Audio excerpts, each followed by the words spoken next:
नमस्कार। आज हम बात कर रहे हैं एमएचटी सीईटी पीसीएम की आंसर की और उसके बाद शायद वो स्कोर जो उम्मीद के मुताबिक नहीं है। कई छात्रों के लिए ये थोड़ा चिंता का समय होता है और अगर निराशा या तनाव महसूस हो रहा है तो वो काफी स्वाभाविक है। चलिए इस स्थिति को थोड़ा समझते हैं। हाँ, बिल्कुल। हमारे पास जो जानकारी है वो बताती है कि ऐसे टाइम पर क्या जरूरी है और आगे क्या सोचना चाहिए।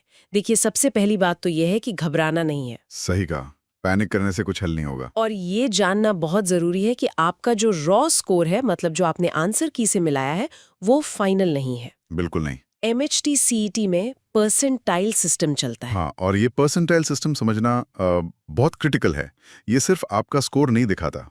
अच्छा। ये दिखाता है कि आपने बाकियों के मुकाबले कैसा परफॉर्म किया है। ओके। मतलब आपकी रिलेटिव परफॉर्मेंस। क्योंकि होता क्या ना कि परीक्षा कई शिफ्ट्स में होती है हाँ और हर शिफ्ट का डिफिकल्टी लेवल वो अलग-अलग हो सकता है। हाँ, ये तो होता है। कोई शिफ्ट मुश्किल, कोई आसान। बिल्कुल।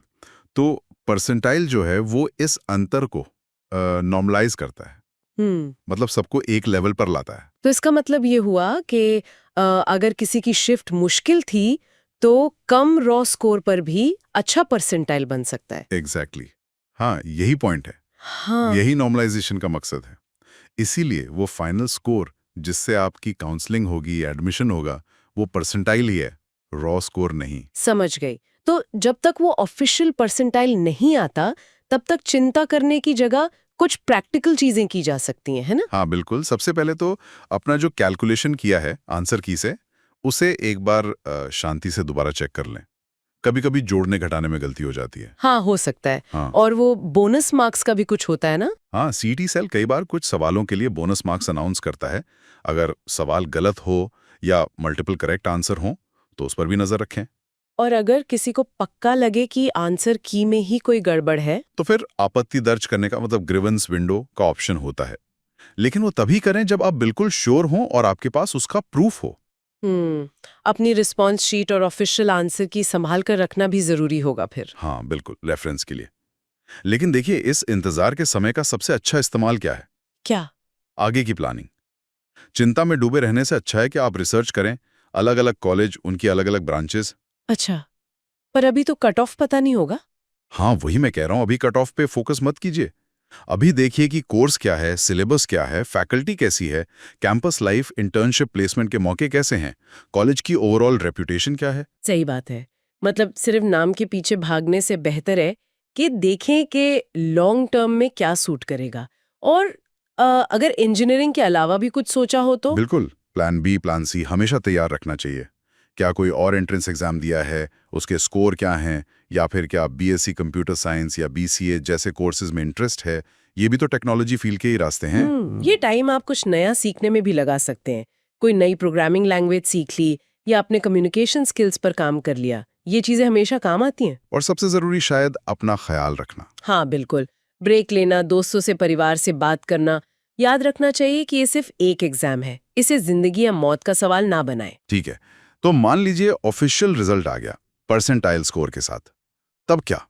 अगर परसेंटाइल अच्छा है जैसा सोचा था, फिर तो बढ़िया है। हाँ, फिर तो आप सीएपी राउंड की काउंसलिंग की तैयारी कीजिए, अपने डॉक्यूमेंट्स वगैरह तैयार रखिए। और अगर परसेंटाइल उम्मीद से कम है तो यहाँ पर वो पहले वाली रिसर्च काम आएगी। अब आप उन कॉलेजों और ब्रांचेस को देखिए जो आपके परसेंटाइल रेंज में फिट हो सकते हैं। ओके। सैप के कई राउंड होते हैं, तो स्ट्रैटेजी बनाकर अपने ऑप्शन भरने पड़ेंगे। हो सकता है टॉप कॉलेज में टॉप ब्रांच ना मिले, पर क्या उसी कॉलेज में कोई दूसरी ब्रांच चलेगी, या आपकी पसंदीदा ब्रांच किसी और ठीक-ठाक कॉलेज में मिल रही हो? ये सब सोचना पड़ेगा। ट्रेड ऑफ्स करने पड़ेंगे मतलब। हाँ, बिल्कुल। और अगर परसेंटाइल फिर भी बहुत कम लगता है, मतलब निराशाजनक है, हाँ। तब कई लोग ड्रॉप लेने का सोचते हैं। देखिए, ड्रॉप लेना एक बहुत बड़ा फैसला है। इसे बहुत सोच समझ कर लेना चाहिए। इसके फायदे भी हैं, नुकसान भी है। क्या फायदे, क्या नुकसान? फायदा ये कि आपको तैयारी का एक और साल मिल जाता है, शायद आप बेहतर स्कोर कर पाए। नुकसान ये कि आपका एक साल जाता है और कोई गारंटी नहीं है कि अगले साल बहुत अच्छा स्कोर आ ही जाएगा। प्रेशर भी बढ़ जाता है। तो ये फैसला लेने से पहले खुद का आंकलन करना जरूरी है। क्या आप में वो मोटिवेशन और डिसिप्लिन है? क्या आपके पास कोई दूसरा बैकअप ऑप्शन है अगर ड्रॉप काम नहीं किया तो? सही। और एक बात हमेशा याद रखनी चाहिए, कई बार कॉलेज के टैग से ज्यादा जरूरी होता है आपका हुनर, आपका एटीट्यूड। एक ठीक ठाक कॉलेज से पढ़कर भी अगर आप में स्किल्स हैं, सीखने की लगन है, तो आप बहुत अच्छा करियर बना सकते हैं।